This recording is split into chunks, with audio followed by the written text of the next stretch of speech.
All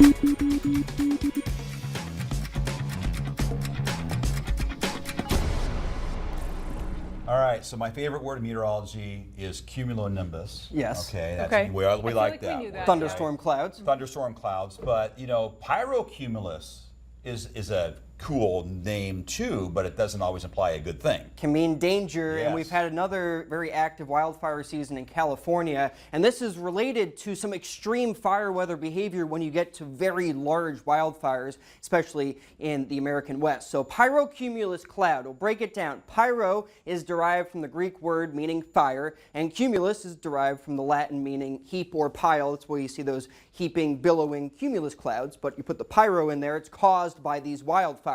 Then you tack on nimbus, so it's a pyrocumulonimbus cloud.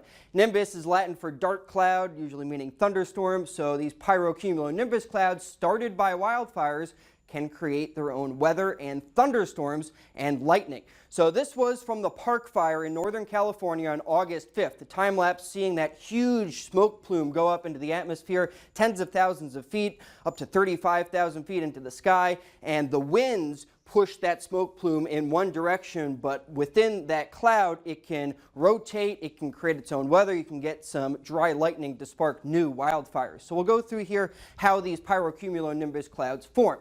First, the fire is creating a plume of hot, turbulent air of smoke. As the plume gets higher in the atmosphere, it cools down. It's cooler higher up in our atmosphere. So the cooler air mixes with the smoke plume as it rises, the plume cools and expands, and once it's cooler up there, the water vapor can condense into a cloud. So that's kind of separate from the dark plume of ash and smoke. You can get that pyrocumulonimbus cloud, and the instability in the atmosphere with that very rapidly rising hot air from the fire can transform that cloud into a thunderstorm. That's the pyrocumulonimbus cloud, and that can create some rain, but sometimes because it's so hot near the ground, that rain can evaporate before it reaches the surface, and that leads to a downburst or a dry mass of air hitting the ground and spreading out in all directions, creating for some erratic wind movements, very challenging for firefighters when you can get these downbursts with high-speed winds, creating a lot of different movements for the fire in erratic directions. And then, when it can form into a thunderstorm, you can get lightning,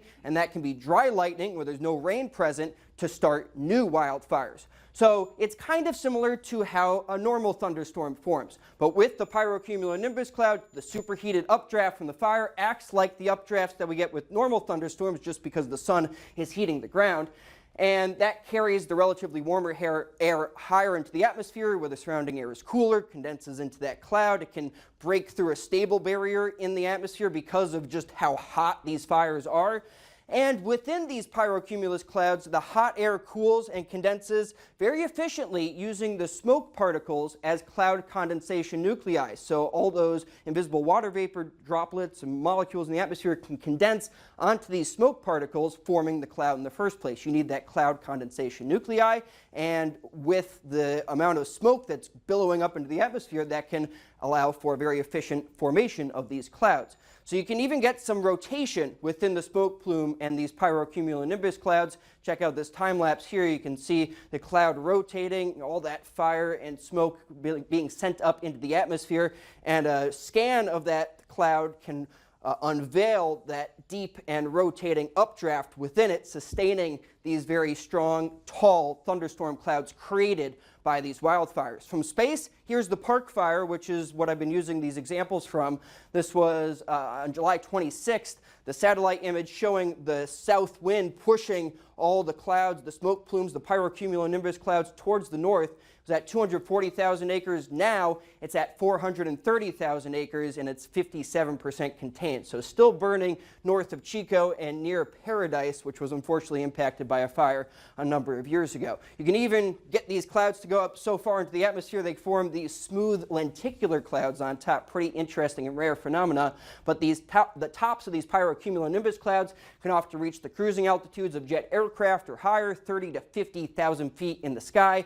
And with these clouds being opaque, it blocks out the sun. So that turns daylight into darkness at ground level. The hot and chaotic winds can produce fire whirls and ember showers that can ignite new fires downwind and pose a lot of challenges for the brave firefighters on the ground. Here's a thermal camera from the Chico Airport on July 25th looking towards the park fire. You can see these small fire whirls that are created. The superheated air near the surface of that large fire zone rapidly rises into an air mass that also spins, so it acts much like a dust devil or a whirlwind, but it's comprised of fire, much scarier. So the wind shear that's present in the atmosphere can produce these much larger rotating smoke plumes. Again, this is a view from the park fire.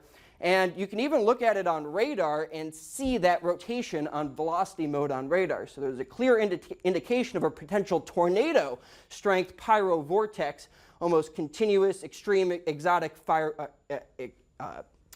weather behavior phenomenon when you have this dangerous situation for firefighters. So there's new research trying to predict this fire weather behavior when these pyrocumulonimbus clouds will form. But again, you can get these fire whirls just to form when you have this very strong updraft with the extreme heat of the fire. So it can form these supercell-like thunderstorm structures and have these embedded fire tornadoes, which is very, very scary. Another example was back in 2018 with the Carr fire, and you can see some research that has been done identifying where that big rotating column of clouds was, and confirmed tornado that led to a lot of damage within that thunderstorm cloud. It's kind of like a figure skater bringing their arms in when they're spinning. That stretching allows for the rotating updraft to spin faster, and you get a tornado that can form within these large cumulonimbus clouds, pyrocumulonimbus clouds associated with these large wildfires. They can also happen with volcanic eruptions too, when you have all that soot and debris put into the atmosphere, creating clouds and creating their own weather. So makes me fortunate that we're not living in California, but our thoughts are with those people that are still dealing with, especially this park fire that has led to all this chaotic wildfire behavior.